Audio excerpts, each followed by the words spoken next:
Salut à toi, c'est Hermès, ton moniteur auto-école, enseignant de la conduite et de la sécurité routière. Aujourd'hui, je te propose un examen complet du code de la route, commenté et corrigé. Allez, on perd pas de temps, on commence tout de suite.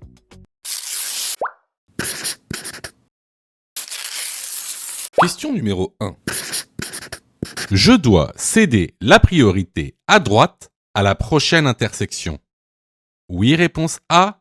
Non, réponse B.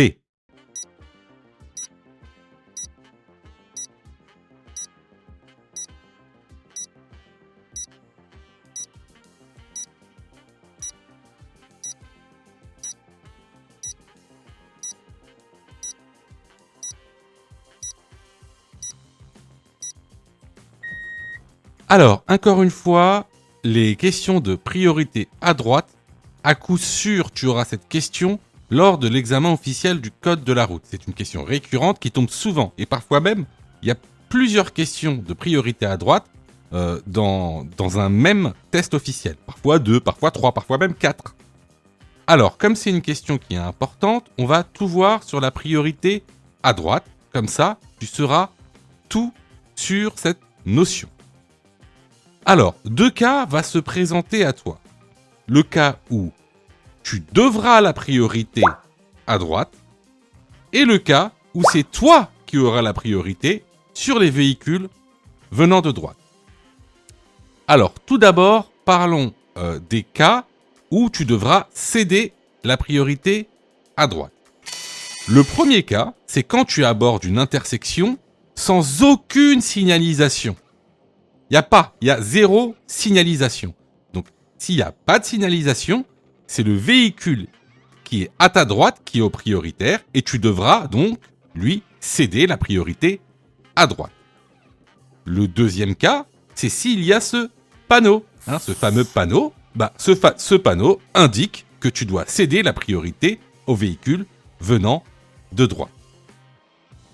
Donc là, on vient de voir la part où tu n'as pas la priorité. Voyons donc maintenant quand est-ce que tu as la priorité. Alors, plusieurs cas existent. On va aborder les 3 principaux.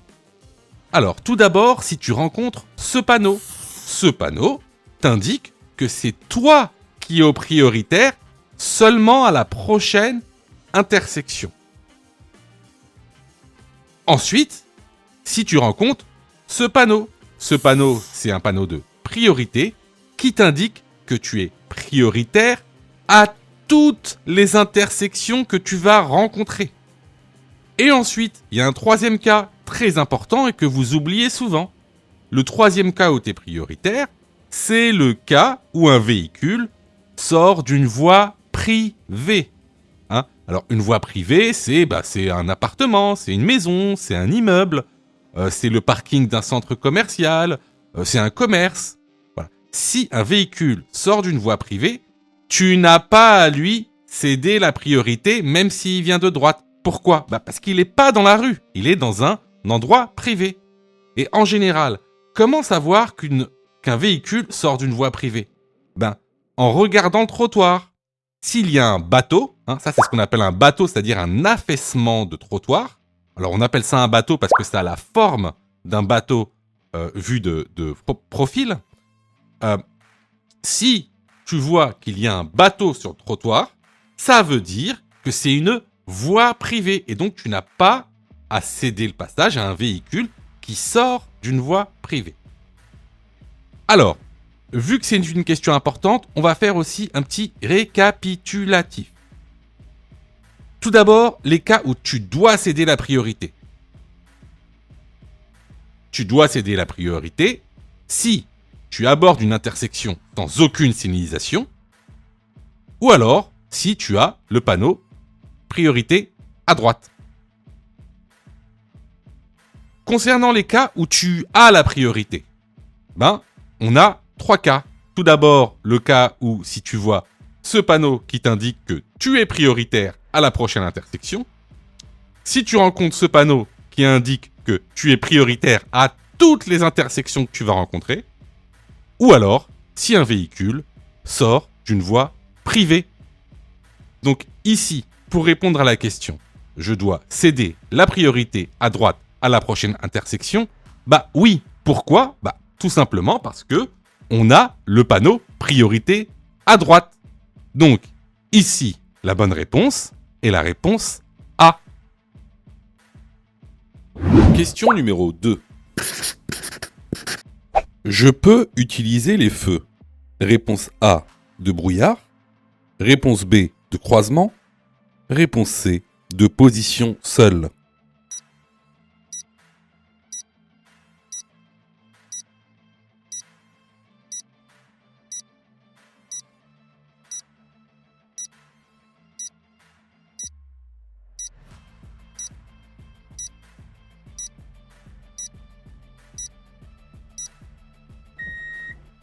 Alors ici on est partant de neige. Donc partant de neige, je peux utiliser mes feux de brouillard, avant et arrière, mes feux de croisement, mais par contre je ne peux pas utiliser mes feux de position seuls. Alors pour savoir quand utiliser certains feux selon le temps, je vous encourage vivement à aller dans la formation. Donc ici, les bonnes réponses vont être les réponses A et B. Question numéro 3. Le temps de réaction est de 1 seconde dans un état normal. Oui, réponse A. Non, réponse B.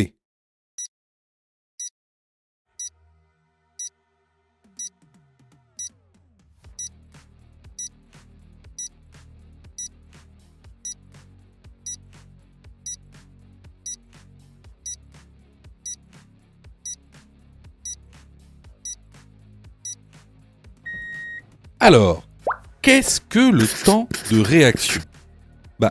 Le temps de réaction, c'est le temps que vous allez mettre entre le moment où vous percevez un danger, par exemple ici le piéton, et le moment où vous allez agir, par exemple ici freiner. Alors, ce laps de temps est de 1 seconde pour tous les individus dans un état normal. À quoi il correspond de manière exacte ? Tout d'abord, la perception d'un danger. Ensuite, l'analyse du danger. Dans un troisième temps, une prise de décision va être faite. Et ensuite, vous allez agir. Par exemple, ici, freiner. C'est ce qu'on appelle le PADA. C'est un bon moyen mémotechnique pour s'en souvenir. Donc, la bonne réponse ici est la réponse A. Question numéro 4. Dans cette situation, A, je laisse la priorité à droite et je passe. B, je m'arrête.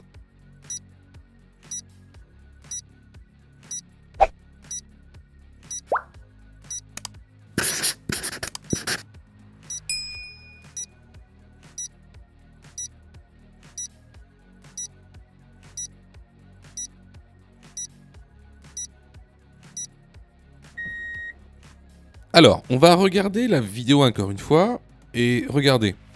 Vous remarquez ici que le feu clignote orange au milieu. Alors, ça c'est du cours, hein. Ça c'est vraiment du cours. N'oubliez pas, il y a la formation qu'on vous propose en lien dans la description. Alors, ce qu'il faut savoir, vous avez 2 cas de feu qui clignotent à l'orange. Vous avez le premier cas où il clignote à l'orange au milieu. S'il clignote à l'orange au milieu, ça veut dire que le feu est en panne. Donc le feu ne marche pas. Donc on reste dans des règles de priorité d'intersection. Donc si le feu ne marche pas, c'est priorité à droite. Deuxième cas, le feu clignote à l'orange, mais en bas. Là, c'est différent. Là, le feu fonctionne. Mais en fait, il sert à réguler la circulation. En général, vous trouverez les feux orange clignotants en bas la nuit dans les villes. Enfin, en agglomération de nuit, pour réguler en fait la circulation. Alors, s'il n'y a pas de panneau sous le feu, priorité à droite, comme quand il est en panne.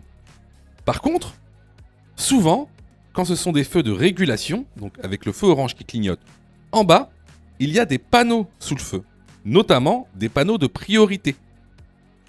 Soit des panneaux qui vous laissent la priorité sur toute la route, soit des panneaux qui vous laissent la priorité sur la prochaine intersection. Ici, il n'y a pas de panneau de priorité sous le feu, il y a seulement un panneau d'interdiction de tourner à droite, mais il n'y a pas de panneau de priorité. Le feu clignote au milieu, donc il est en panne. Alors, je laisse la priorité à droite et je passe. La bonne réponse est la réponse A. Question numéro 5. Entre moi et ce piéton, je dois laisser un écart de sécurité de A. 1 mètre, B. 1,50 m.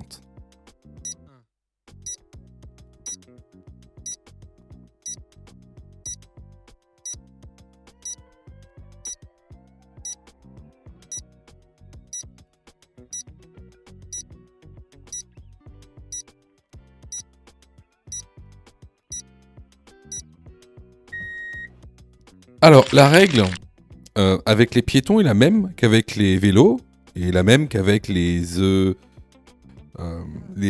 engins de déplacement personnel. C'est-à-dire que lorsqu'on est en agglomération, on doit laisser un écart d'1 mètre. Et lorsqu'on est hors agglomération, on doit laisser un écart d'1,50 m. Ici, on est hors agglomération, on laisse un écart d'1,50 m. La bonne réponse est la réponse B.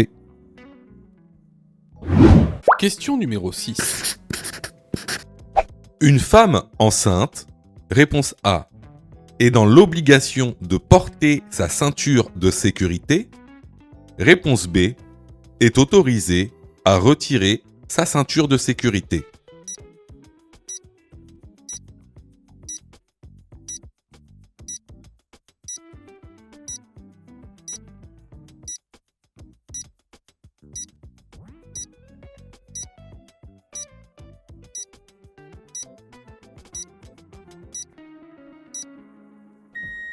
Alors, la ceinture de sécurité est obligatoire pour tous les usagers d'un véhicule. Donc si vous êtes à l'intérieur d'un véhicule, que vous soyez conducteur ou passager, vous êtes obligé de mettre votre ceinture, que vous soyez un enfant, que vous soyez une femme enceinte, peu importe.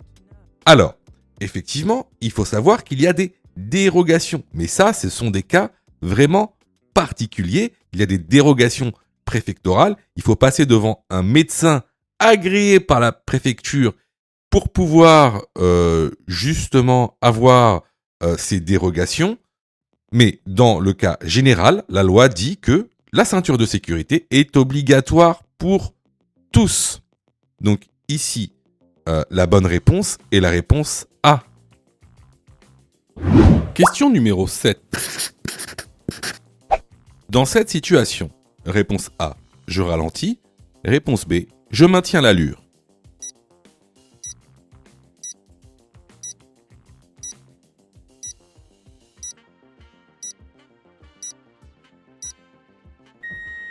Alors regarde bien. En face de nous, à gauche, il y a un bus. Et en face de nous, un peu plus loin, on a un passage piéton. Donc, qu'est-ce qui va se passer concrètement ? Ici, le bus va obstruer ton champ de vision, ce qui va créer un angle mort.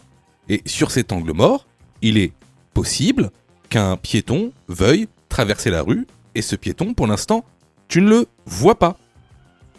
Donc, ici, la bonne réponse est la réponse A, je ralentis. Question numéro 8. Après un accident, l'autre automobiliste refuse de remplir le constat. A. Je l'oblige. B. Je note sa plaque d'immatriculation.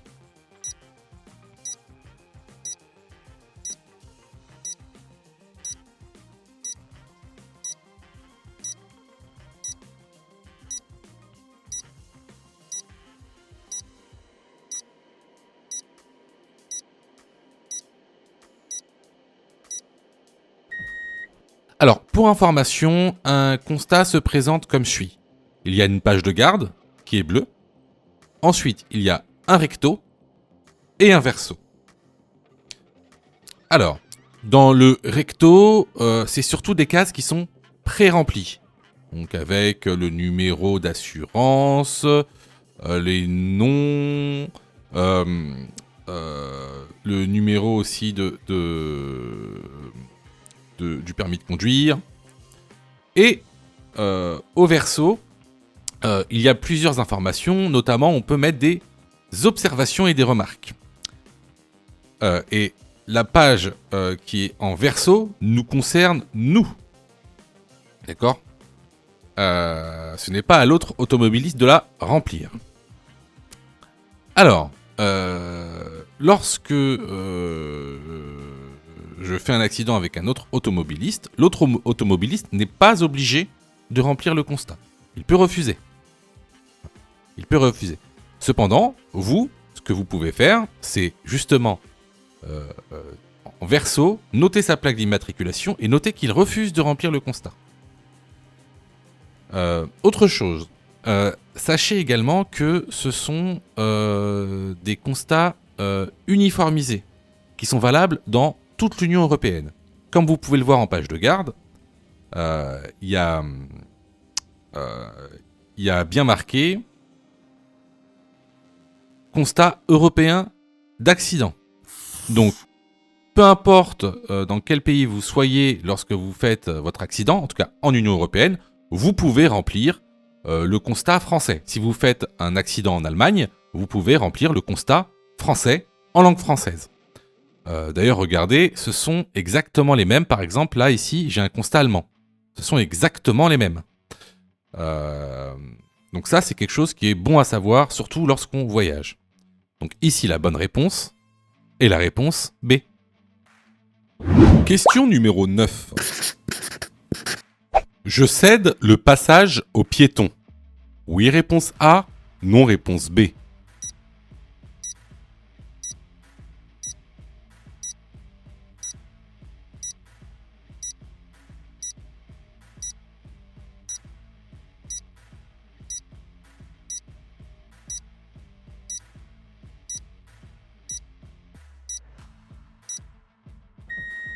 Alors ici, on est sur une intersection qui est gérée par une signalisation lumineuse. Le feu est vert, donc on passe, on ne laisse pas le passage aux piétons. La bonne réponse ici est la réponse B. Question numéro 10. Avant de quitter le véhicule, je dois vérifier. Réponse A, le rétroviseur extérieur. Réponse B, l'angle mort. Réponse C, le rétroviseur extérieur uniquement.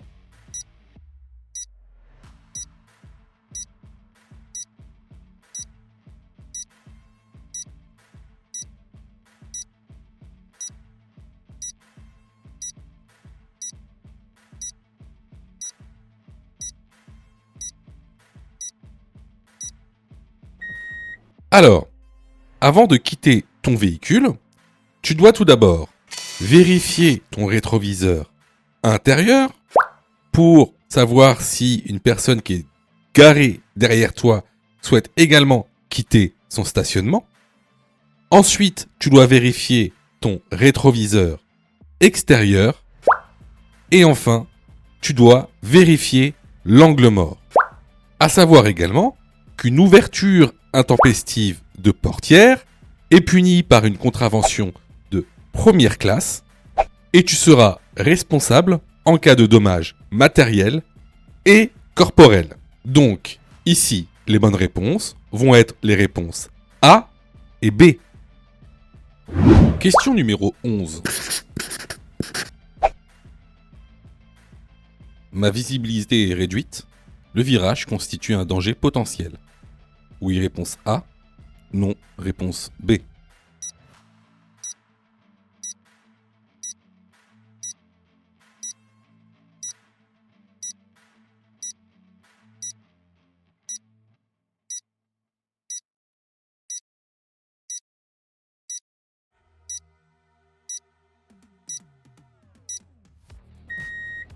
Alors tout d'abord, on peut voir à droite une balise d'obstacle. Donc cette balise d'obstacle nous informe d'un obstacle. Ici, c'est le petit muret qu'il y a juste derrière lui. Ensuite, un peu plus loin, on a ce qu'on appelle une balise à chevron. Cette balise nous indique d'un virage dangereux. Donc, nous sommes bien en face d'un virage qui constitue un danger potentiel. La bonne réponse est la réponse A. Question numéro 12. Je suis en période probatoire. La vitesse maximale autorisée est de réponse A, 130 km/h. Réponse B, 110 km/h.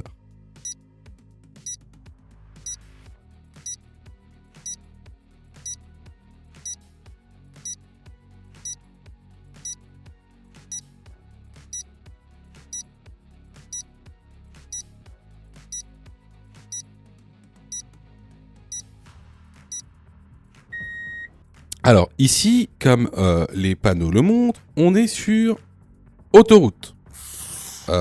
Donc là également, je vous montre le document que vous retrouverez dans l'information qui indique les vitesses maximales autorisées selon les types de route.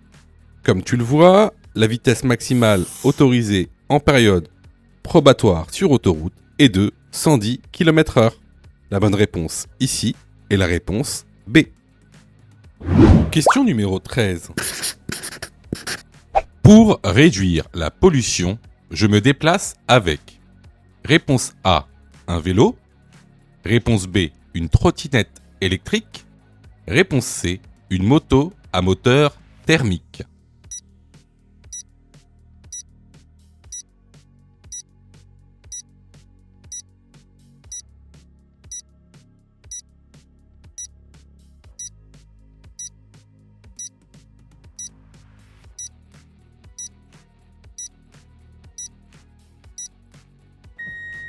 Alors, lorsque tu te déplaces avec des moyens de transport qui respectent l'environnement, c'est ce qu'on appelle l'écomobilité. Alors, l'écomobilité, ça comprend quoi comme moyen de transport ? Tout ce qui va être vélo, trottinette électrique, mais également transport en commun, l'utilisation de l'écopartage et du covoiturage. Les motos à moteur thermique, en plus, eux, ne participent pas du tout à l'écomobilité. Donc, ici, les bonnes réponses vont être les réponses A et B. Question numéro 14. La vitesse maximale autorisée est de réponse A, 110 km/h, réponse B, 130 km/h.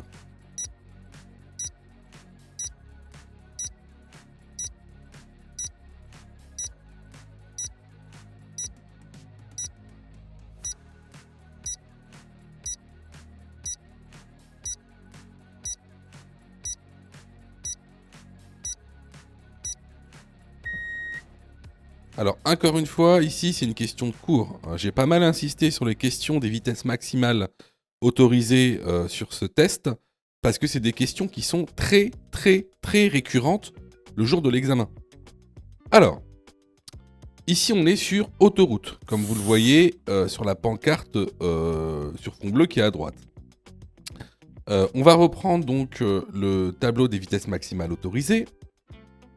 Donc, la vitesse maximale autorisée sur autoroute est de 130 km/h, sauf en temps de mauvais temps.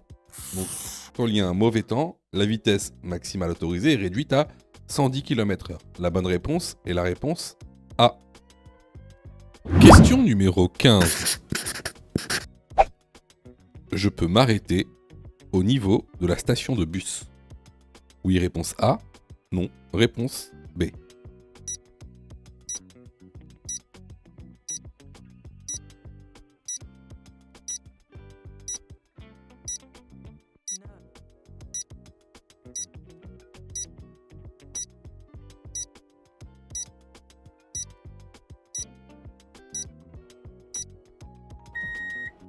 Alors, vous devez savoir que le stationnement et l'arrêt sont strictement interdits au niveau d'une station de bus.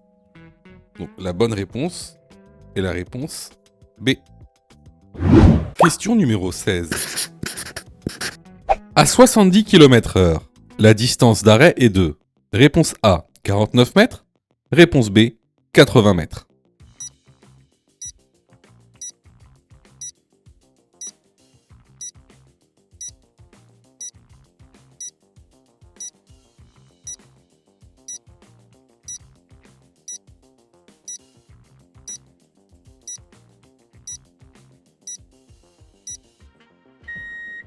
Alors, encore une fois, ça c'est une question de cours pur et dur.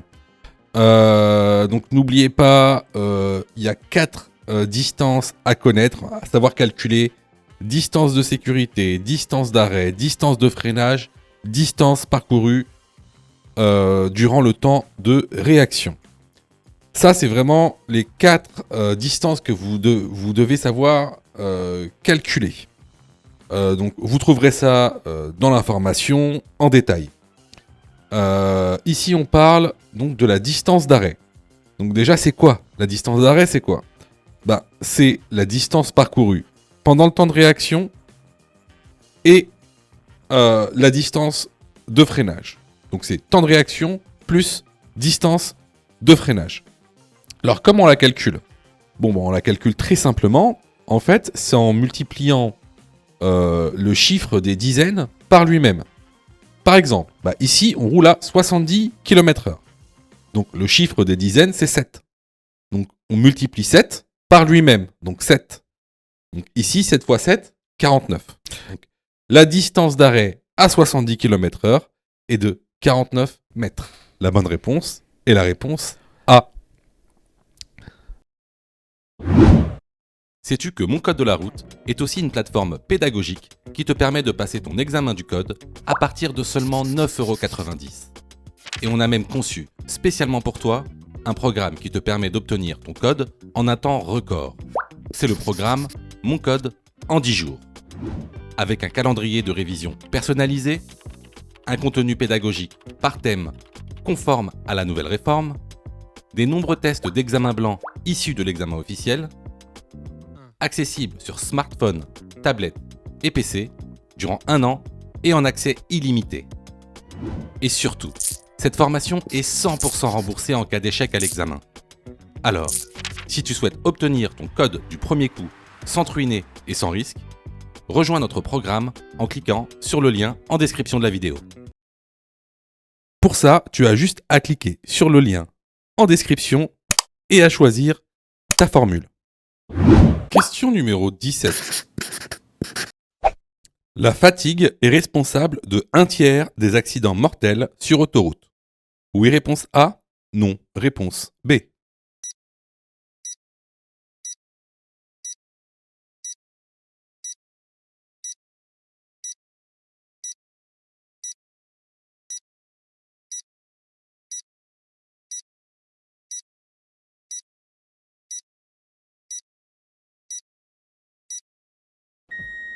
Alors, effectivement, la fatigue est responsable d'1/3 des accidents sur autoroute.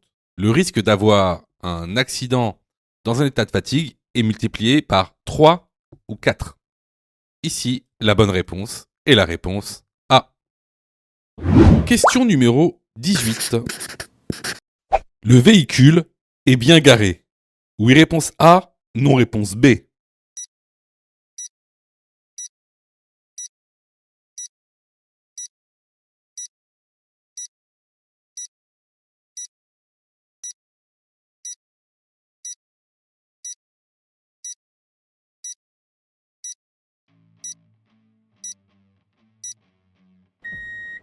Alors, ici on est sur une question qui parle des stationnements infractionnels. C'est un thème qu'on voit vraiment régulièrement, que ce soit sur les vidéos YouTube et même dans la formation.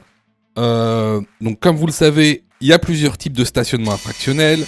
Stationnement abusif, stationnement gênant, très gênant, dangereux. Alors, ici on est sur un stationnement qu'on dit très gênant. Pourquoi ? Parce que tout simplement vous n'avez pas le droit de vous garer sur un trottoir.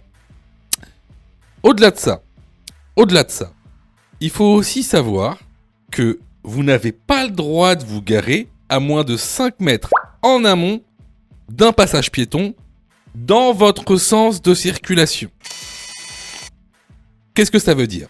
Regardez la petite image. Si vous vous garez 5 mètres avant un passage piéton dans votre sens de circulation, alors c'est une infraction. C'est ce qu'on appelle un stationnement très gênant. Et donc, c'est une amende donc, de 135 € sans retrait de points. Comme d'habitude, vous risquez aussi une immobilisation, c'est-à-dire une mise en fourrière du véhicule, si vous ne pouvez pas déplacer votre véhicule lorsque un agent de police constate l'infraction. Donc, ici, la bonne réponse est la réponse B. Question numéro 19. Cet enfant est correctement attaché. Oui, réponse A. Non, réponse B.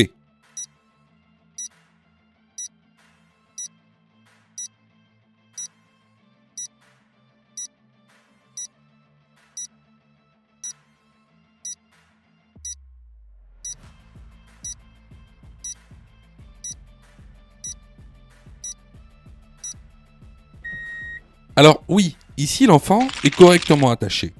Pourquoi ? Tout simplement parce que l'homologation R44 est respectée. Qu'est-ce que préconise l'homologation R44 ? C'est un siège enfant adapté à sa morphologie et à son âge. Il existe 3 types de sièges, le siège à coque, le siège baquet, le siège avec dossier. Ici, on a utilisé un siège baquet qui correspond à la morphologie de l'enfant. La bonne réponse est la réponse A. Question numéro 20. Pour remédier à la fatigue, réponse A, j'allume la radio. Réponse B, j'ouvre la fenêtre. Réponse C, je m'arrête et je me repose.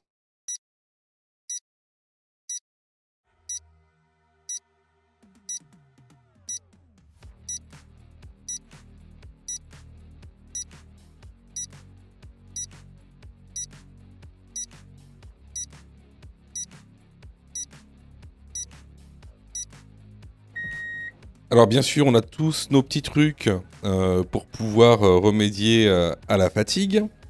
Seulement, ce sont des petits trucs qui servent à rien en général. Donc, allumer la radio, ouvrir la fenêtre, boire un café, tout ça, ça va pas vous permettre de remédier à la fatigue. Ce qui va vous permettre de remédier à la fatigue, c'est très très simple. C'est de se reposer et de faire une sieste. Voilà. Ça va vous permettre de ne plus être fatigué. Donc ici, la bonne réponse est la réponse C. Je vois que tu es super motivé pour avoir ton code. Alors, soutiens la chaîne en t'abonnant et surtout en activant les notifications afin d'être prévenu des dernières vidéos mises en ligne. Question numéro 21.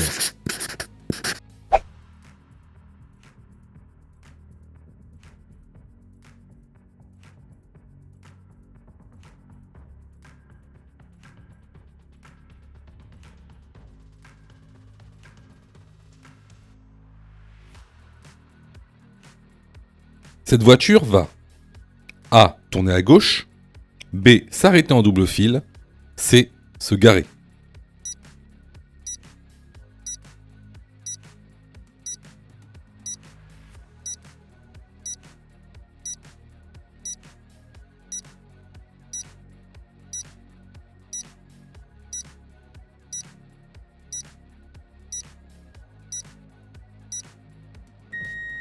Alors, ici, le véhicule nous donne plusieurs indices. Tout d'abord, on peut voir les feux stop qui s'allument. Ensuite, on peut voir qu'il se place devant un emplacement de parking vide. Ensuite, il met son clignotant et il met ses feux de recul. Donc ici, on a 4 indices qui nous montrent que ce véhicule veut se garer. La bonne réponse est la réponse C. Question numéro 22. J'appelle les urgences en composant le 112. Oui, réponse A. Non, réponse B. Je suis géolocalisé avec cet appel. Oui, réponse C. Non, réponse D.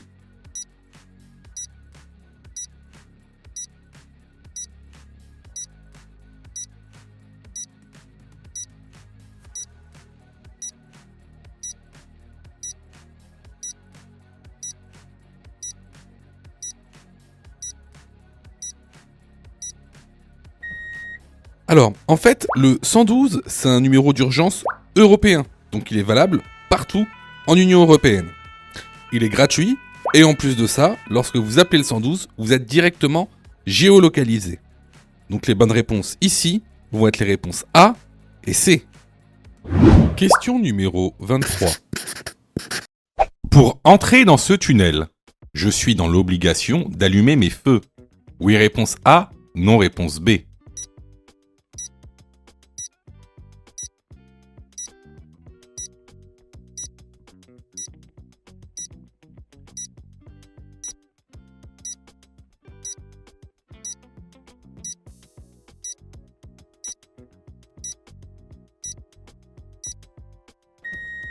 Alors oui, comme tu le vois ici, on a un panneau d'obligation qui indique « Allumez vos feux ». Je suis donc dans l'obligation d'allumer mes feux après ce panneau pour pouvoir entrer dans le tunnel. Les feux qu'on doit allumer, ce sont les feux de croisement. La bonne réponse ici est la réponse A. Question numéro 24. Le feu est vert depuis longtemps. A. Je maintiens mon allure. B. J'accélère. C. Je place mon pied devant le frein.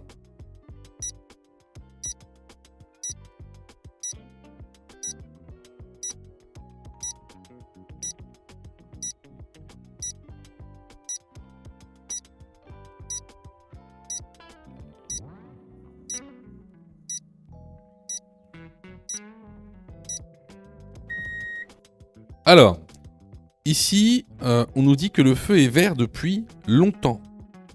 Donc, je n'accélère pas parce que le feu est susceptible de passer à l'orange très rapidement. Cependant, je ne vais pas non plus diminuer mon allure. Je garde mon allure et je place mon pied devant le frein. Les bonnes réponses sont les réponses A et C. Question numéro 25. La signalisation indique une succession de virages dangereux dont le premier est à gauche. Oui, réponse A. Non, réponse B. Que j'ai la priorité à la prochaine intersection. Oui, réponse C. Non, réponse D.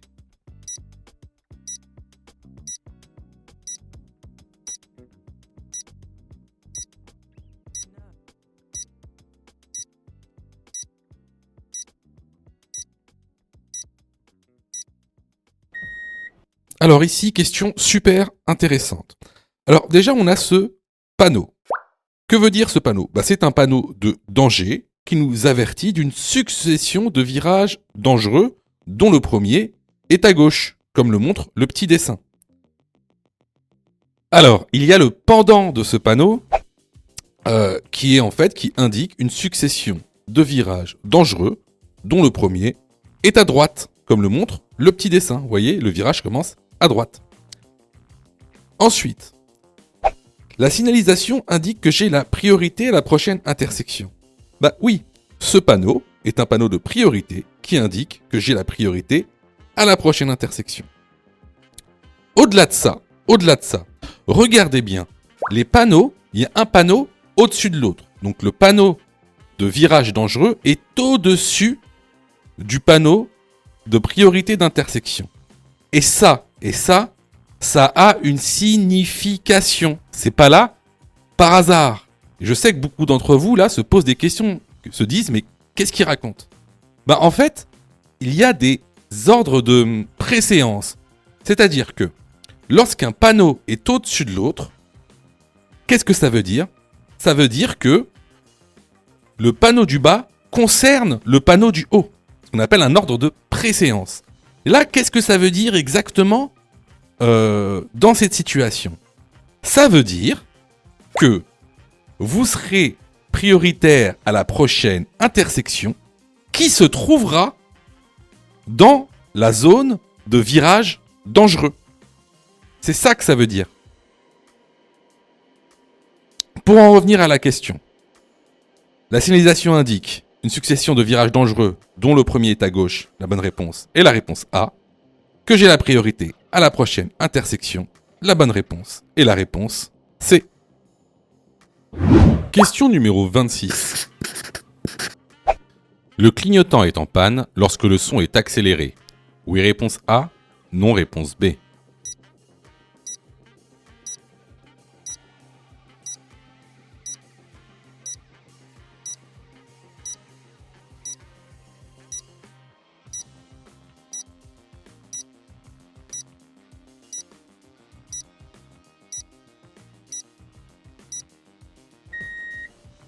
Alors, voici le son d'un clignotant qui marche correctement.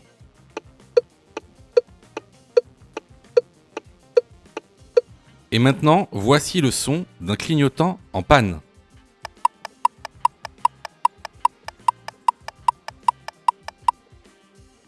Donc vous remarquerez que le son est accéléré. Donc la bonne réponse ici est la réponse A. Question numéro 27. Je change de voie pour aller plus vite. Oui, réponse A. Non, réponse B.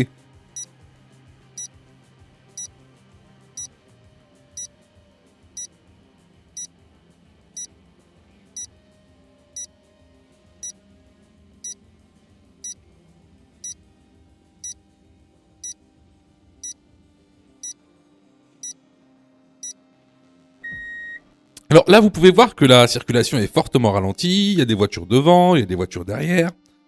Et souvent, on a l'impression qu'une voie va plus vite que l'autre. Donc, sachez que vous n'avez pas le droit de changer de voie pour aller plus vite. Si vous changez de voie, c'est parce que vous suivez un chemin bien particulier. Donc, ici, la bonne réponse va être la réponse B. Je sais que vous passez beaucoup de temps à réviser votre code. Je le sais. Sûrement que même vous avez une application gratuite, mais vous savez, les applications gratuites, si c'est gratuit, ne pensez pas que vous allez avoir de la qualité, d'accord ? Ne pensez pas ça. C'est pas pour rien qu'il y a 40% de taux d'échec. Quasiment la moitié des gens qui regardent cette vidéo vont rater leur code. Pas parce qu'ils n'ont pas travaillé, pas parce qu'ils sont nuls, parce que vous avez été mal formés. C'est pour ça que nous, on vous propose donc une plateforme de formation 100% dédiée au code de la route, réalisée par des professionnels, avec une méthodologie adéquate qui vous permettra d'avoir votre code de la route rapidement. En plus de ça, vraiment ça coûte pas cher. Vous pouvez commencer à vous former pour 9,90 €. Ça, c'est la formule la plus basse. Sinon, vous pouvez même choisir la formule « Mon code en 10 jours ». Et avec cette formule, vous êtes 100% remboursé si vous ratez votre code. Simplement en envoyant la preuve de votre échec. Donc voilà, moi un petit conseil que je vous donne, surtout si vous êtes trompé à cette question, allez dans la plateforme, formez-vous correctement. Vous allez voir, ça va bien se passer. Pour ça, tu as juste à cliquer sur le lien en description et à choisir ta formule. Question numéro 28.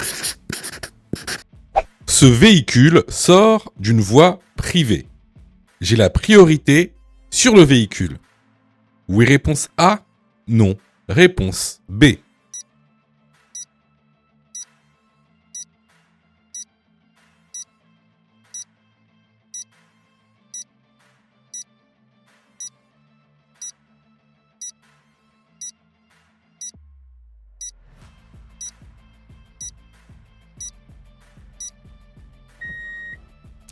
Alors, ce véhicule sort d'une voie privée. Donc, même s'il est à ma droite, il n'y a pas de priorité à droite. La priorité à droite ne vaut que si le véhicule sort d'une rue quelconque. Là, il sort d'une voie privée, ce véhicule. Donc, il n'a pas la priorité et je n'ai pas à lui céder la priorité. Donc ici, la bonne réponse est la réponse A. Question numéro 29. La chaussée est à double sens de circulation. Réponse A, sur 5 km. Réponse B, dans 5 km.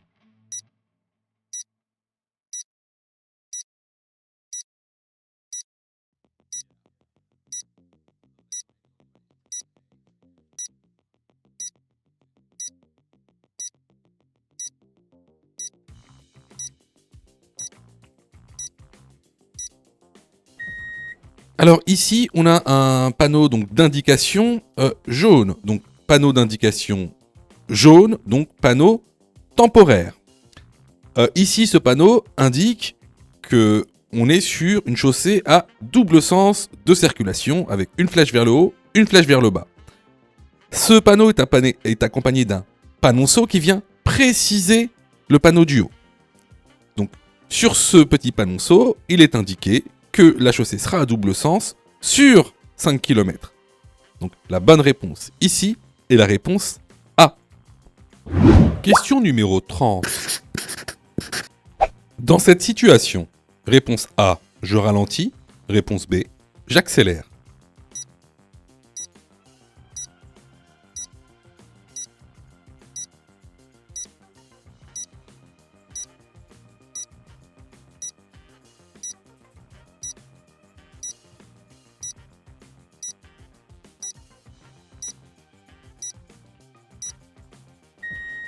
En présence d'usagers vulnérables sur la route, je ralentis. La bonne réponse est la réponse A. Question numéro 31. Un test urinaire peut être effectué par les forces de l'ordre pour détecter la consommation de stupéfiants. Oui, réponse A. Non, réponse B.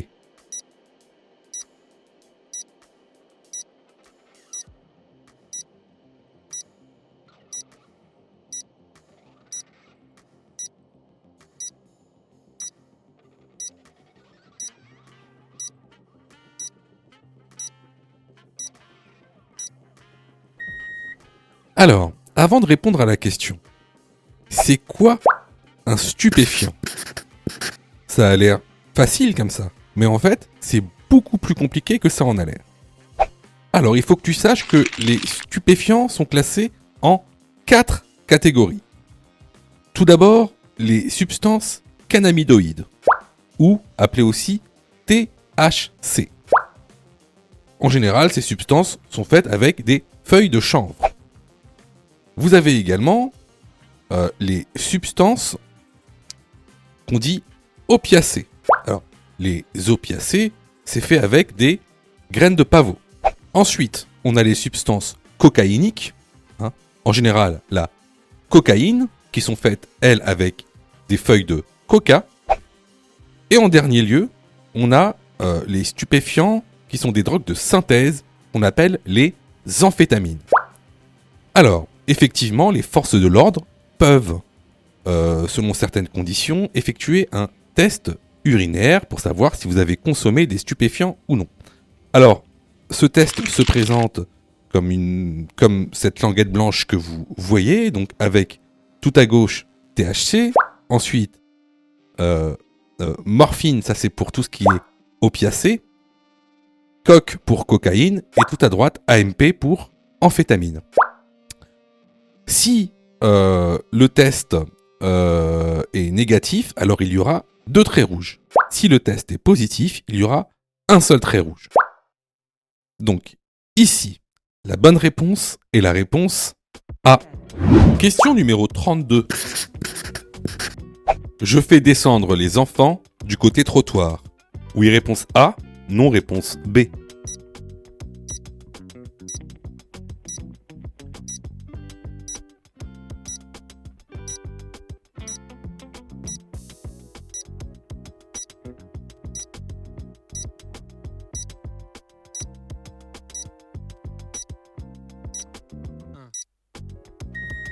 Alors là, c'est une question vraiment très simple et très logique. Effectivement, on fait descendre les enfants toujours du côté trottoir pour des raisons de sécurité. La bonne réponse ici est la réponse A. Je vous invite fortement à aller dans la formation. On vous expliquera tout.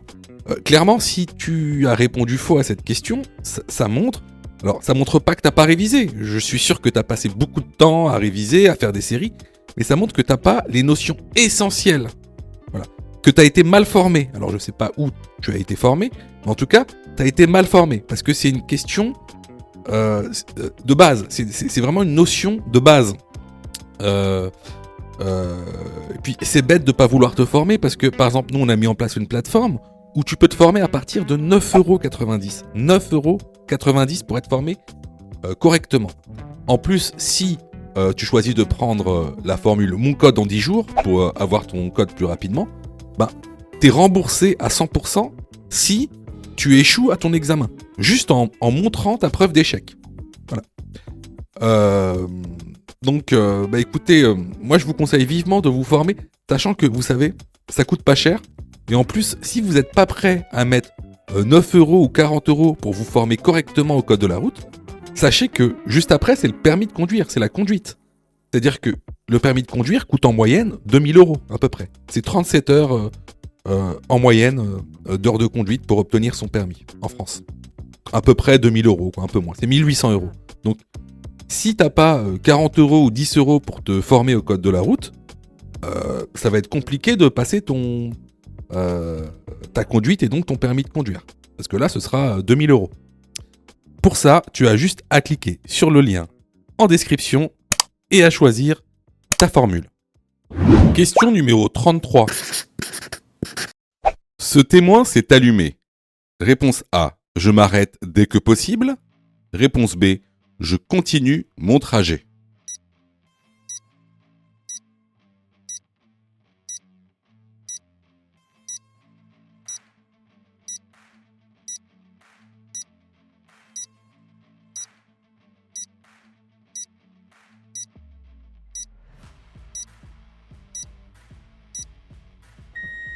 Alors, ce témoin indique donc une surchauffe du circuit de refroidissement. C'est le témoin le plus grave que tu puisses avoir dans une voiture, car il refroidit ton moteur. Donc, dans ce cas-là, on s'arrête dès que possible, en sécurité bien sûr. Surtout, on ne continue pas son trajet. La bonne réponse, ici, est la réponse A.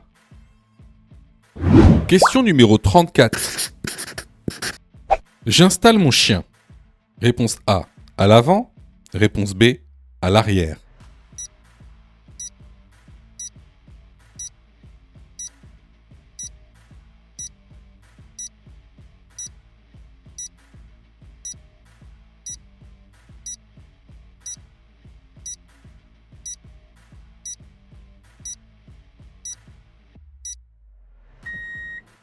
Alors, il faut que tu saches, si tu as un chien, qu'il ne faut jamais l'installer à l'avant. Alors, pourquoi ? Tout simplement parce qu'il pourrait toucher les commandes, notamment le volant, la boîte de vitesse, les feux de voiture. Alors, il faut aussi que tu saches que il y a des systèmes de sécurité pour attacher ton chien. Parce que le chien, il faut aussi qu'il soit attaché. Bah, pourquoi ? Parce que tout simplement, si tu freines brusquement, il risque d'être projeté à l'avant. Donc voilà, il faut que tu saches qu'il y a des systèmes homologués d'attache pour les chiens. Donc ici, la bonne réponse est la réponse B.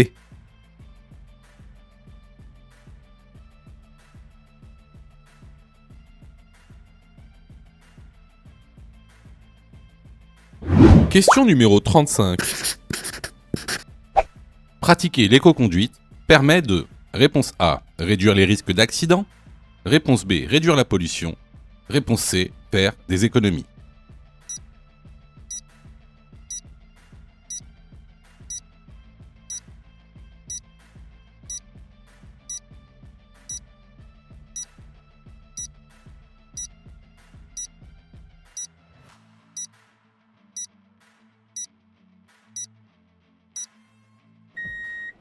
Alors, comme son nom l'indique, l'éco-conduite, c'est une conduite économique et écologique.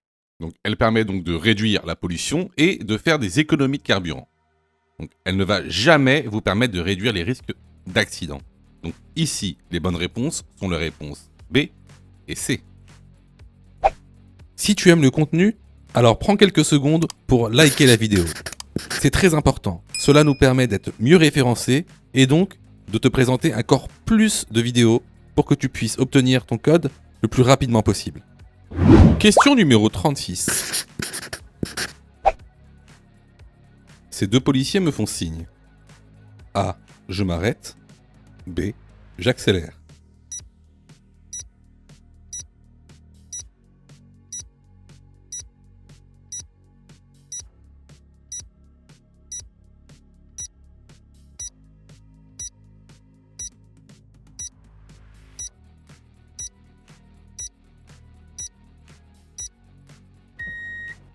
Alors, on peut voir ici qu'on a deux policiers à moto. Un qu'on peut voir dans le rétroviseur, l'autre juste devant nous. Ils ont le gyrophare allumé et ils sont très rapprochés. Le policier qui est devant me fait signe par la main droite de m'arrêter sur le côté droit. La bonne réponse est la réponse A, je m'arrête. Question numéro 37. Ce bouchon est celui du réservoir. Réponse A, du liquide de refroidissement. Réponse B, d'huile. Réponse C, du liquide de frein. Réponse D, du liquide lave-glace.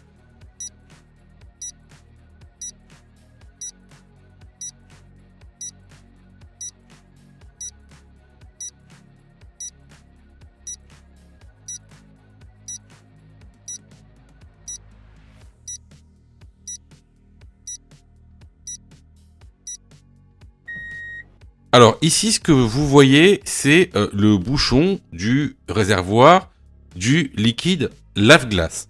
Alors comment on le reconnaît, comment on le différencie par rapport aux autres bouchons? Lorsque vous ouvrez le capot, vous allez voir que vous allez avoir accès à 4 réservoirs. Alors, ce qu'on vient de voir, donc le réservoir du liquide lave-glace, avec en général un bouchon bleu et des lave-glaces, avec un petit pictogramme de lave-glace dessus. Ensuite, vous avez le bouchon du liquide de refroidissement qui est en général est noir avec un pictogramme dessus. Alors, ce qui est bien, c'est que ce pictogramme que tu vois dessus, ça correspond au voyant qu'il y a sur ton tableau de bord. Et ça, c'est quoi comme voyant?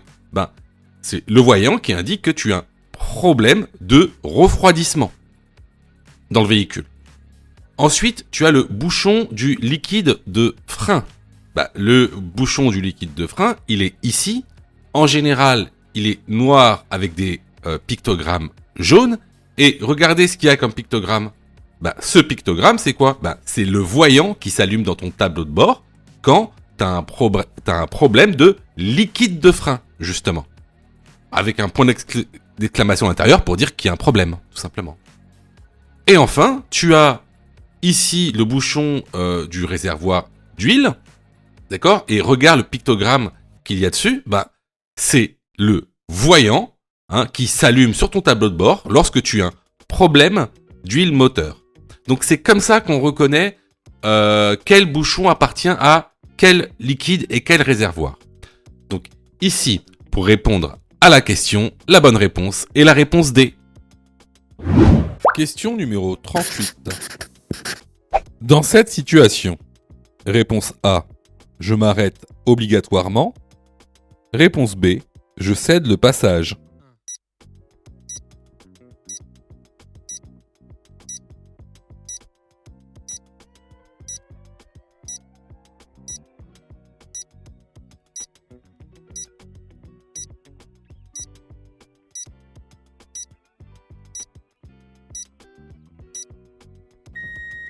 Alors, ici, on arrive à une intersection qui est gérée par une signalisation verticale. Ici, comme tu peux le voir, c'est un panneau. Céder le passage. Donc, ici, je ne suis pas obligé de m'arrêter. Je cède le passage. C'est-à-dire que s'il y a personne qui vient de la gauche, alors je passe. S'il y a un véhicule ou même un usager vulnérable qui vient de la gauche, alors je serai obligé de m'arrêter pour lui céder le passage. Donc, ici, la bonne réponse est la réponse B. Alors, je reçois plusieurs messages de votre part. D'ailleurs, je vous en remercie. Alors, vous me posez souvent deux questions. Alors, la première, c'est quand est-ce que je suis prêt pour passer mon code? Et la deuxième, c'est est-ce que je dois suivre la formation? Alors, tout d'abord, on va répondre à la première question. Quand est-ce que tu es prêt pour passer ton code? Bah, c'est très simple.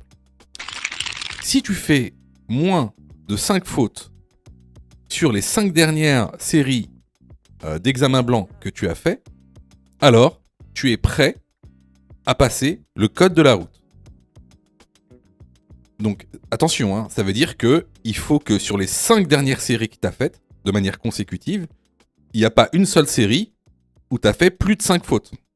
Donc si tu as fait plus de 5 fautes à une seule série, il faut que tu continues à faire des examens blancs. La deuxième question.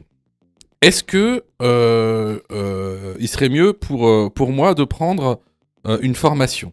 Alors, là, c'est pareil. Si tu fais 8 fautes ou plus sur les 5 dernières séries d'examens blancs que tu as faites, alors, il est vivement conseillé de te former. Ça veut tout simplement dire que il te manque certaines notions essentielles. Ça veut pas dire que tu connais pas ton cours, ça veut dire qu'il te manque des notions essentielles pour pouvoir progresser. Et clairement, c'est pas en faisant des examens blancs que tu vas progresser, tu vas même plutôt stagner. Voilà. Donc si tu as fait 8 fautes ou plus sur l'une des 5 dernières séries que tu as faites, je te conseille vivement de te former. Surtout que on a mis en place donc une plateforme pédagogique qui répond vraiment à tous vos besoins. On a fait en sorte que tout le monde puisse se former au code de la route. Vous avez la formule standard, par exemple, qui est à 19,90 € par an. Donc vous payez une fois 19,90 € et vous avez le droit à toute la plateforme pendant un an en illimité, avec tous les cours, tous les 10 thèmes, plus de 1200 questions issues de l'examen officiel, commentées et corrigées. Vous avez pour ceux par exemple qui veulent passer leur code rapidement la formule à mon code en 10 jours pour passer son code en 10 jours qui est à 39,90 € par an en illimité. Et en plus, si vous ratez votre code, eh ben vous êtes 100% remboursé seulement en envoyant votre preuve d'échec. Sinon, pour ceux qui le souhaitent, vous avez la plus petite formule, la formule basique, qui est à 9,90 € par semaine. Celle-ci, c'est une formule qui est hebdomadaire, qui en général est réservée à ceux qui ont déjà passé leur code et qui ont échoué. C'est une sorte de remise à niveau. Donc, vraiment, il y en a pour tous les besoins et il y en a aussi pour tous les prix. Et c'est vraiment pas cher. Ce serait bête de rater son code alors que vous auriez pu vous former pour 9,90 €. Pour ça, tu as juste à cliquer sur le lien en description et à choisir ta formule. Question numéro 39. La signalisation indique un passage à niveau. Réponse A, avec barrière. Réponse B, sans barrière.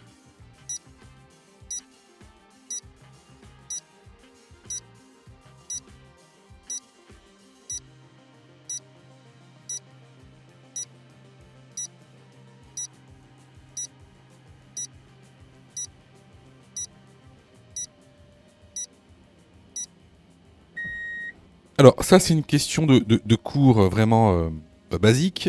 Alors, ce panneau donc de danger que tu vois indique la présence d'un passage à niveau avec barrière. Le panneau qui indique un passage à niveau sans barrière est celui-ci. Donc la bonne réponse ici est la réponse A. Question numéro 40.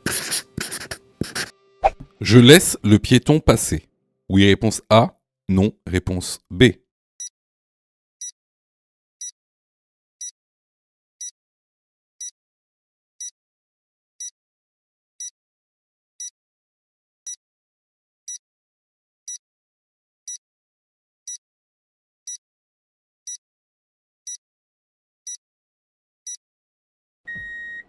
Alors ici, vous voyez qu'il n'y a pas de passage piéton.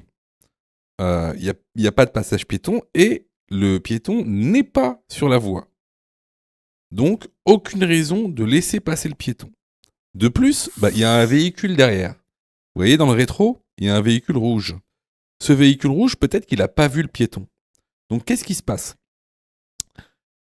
Si vous vous arrêtez pour laisser passer le piéton, le véhicule rouge, lui, va avoir une incompréhension, il va pas savoir pourquoi vous vous arrêtez, et lui, il va accélérer. Et il risque d'entrer en collision avec le piéton. Donc ici, je ne laisse pas passer le piéton. La bonne réponse est la réponse B. Si tu as fait 8 fautes ou plus, ne panique pas. Rejoins-nous sur notre plateforme pédagogique en ligne en cliquant sur le lien en description de la vidéo. Tu pourras alors choisir la formule qui te convient. N'oublie pas de liker la vidéo et de t'abonner pour recevoir toutes les dernières notifications. Tu peux aussi continuer à t'entraîner en cliquant sur l'une des vidéos qui s'affichent.